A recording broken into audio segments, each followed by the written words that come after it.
Hello everyone and welcome to my channel, and today I'll be reading an Arlecchino Listener by me. So let's get into it.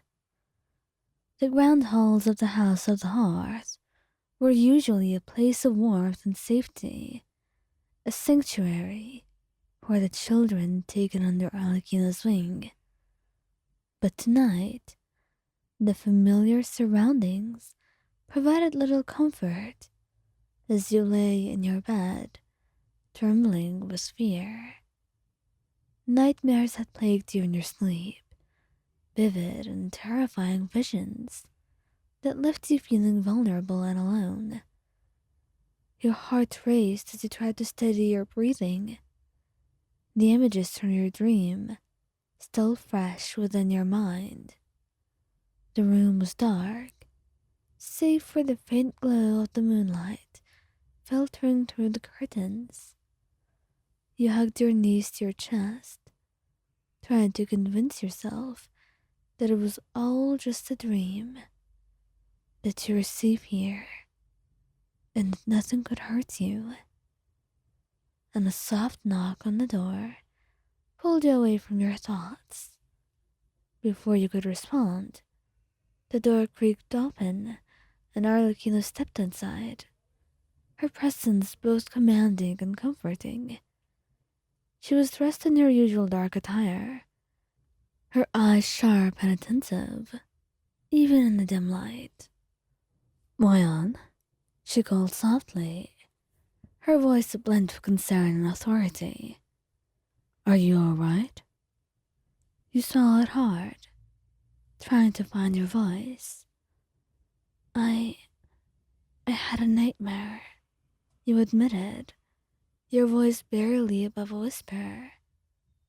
Arlecchino's expression softened, and she moved to sit on the edge of your bed. "Do you want to talk about it?" You hesitated, unsure if you wanted to relive the frightening images, but something in her gaze made you feel safe enough to share. "It was about the time before I came here," you began, feeling nervous.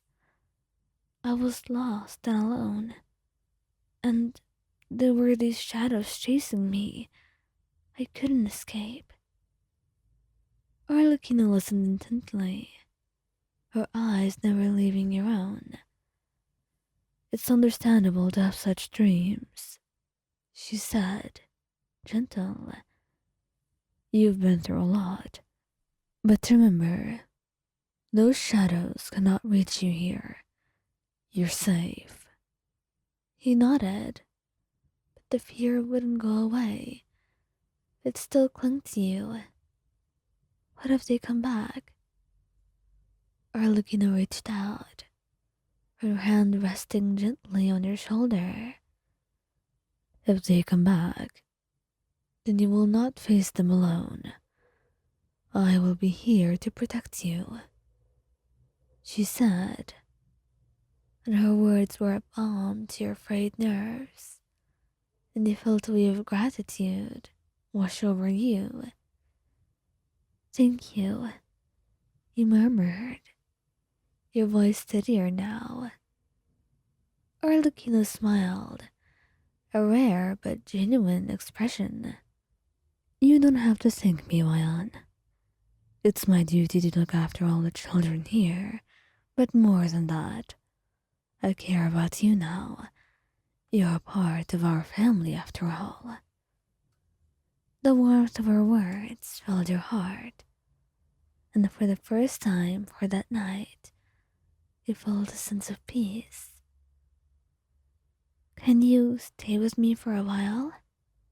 you asked, and your voice was small but hopeful. "Of course," Arlecchino replied, without hesitation. She adjusted her position, making herself comfortable as she looked at you, sitting beside you on the bed. "Close your eyes and try to rest. I'll be right here," she said, and you did as she instructed.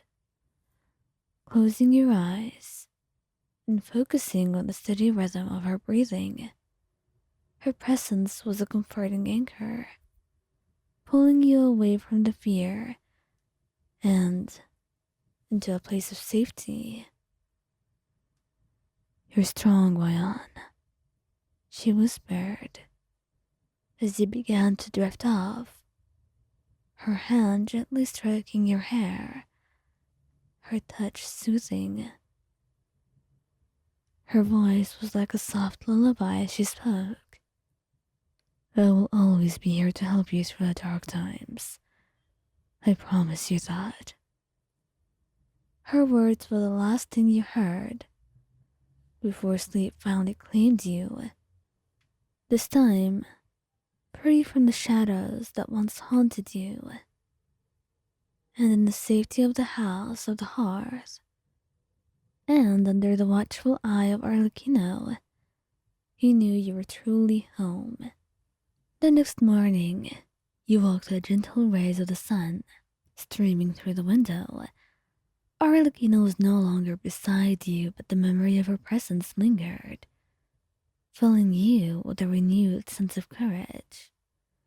You dressed quickly and made your way to the dining hall, where the other children were already gathered for breakfast. Arlecchino stood at the head of the room, her eyes scanning the crowd, and when she saw you, a subtle smile touched her lips, and she nodded in acknowledgement. As you took your seat, one of the younger children, a boy named Emil, leaned over. "Did you sleep better?" he asked, his eyes wide with curiosity. And you nodded, a genuine smile spreading across your face. "Yes, I did, thanks to Father." He grinned. "Father's the best, isn't that so?" "She really is," you agreed, feeling a warmth through your chest.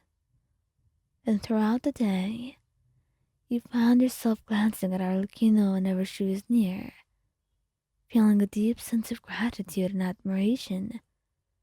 She was more than just a caretaker. She was a protector, a guardian, and someone who truly cared about each and every one of you.